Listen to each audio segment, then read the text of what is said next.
Mimi naitwa Ramadhani Kagia.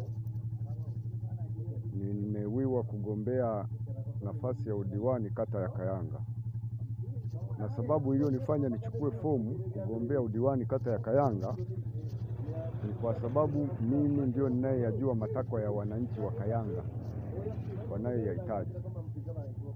Nimekuwa nikishirikiana nao kwa muda mrefu na kuzijua changamoto zao zote ambazo wanazo, na wao wanajua hivyo kwamba mimi ninazijua changamoto zao zote, kwa sababu nikiwa katibu mwenezi wa tawi nimekuwa nikishirikiana nao kwa karibu na kuzijua changamoto zao.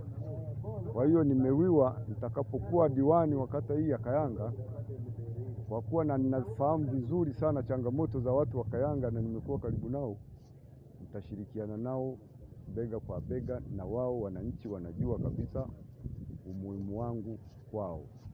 Kwa hiyo naomba chama kinipe ridhaa ya kugombea nafasi hii ili niweze kuwakilisha wananchi wangu wa kata ya Kayanga.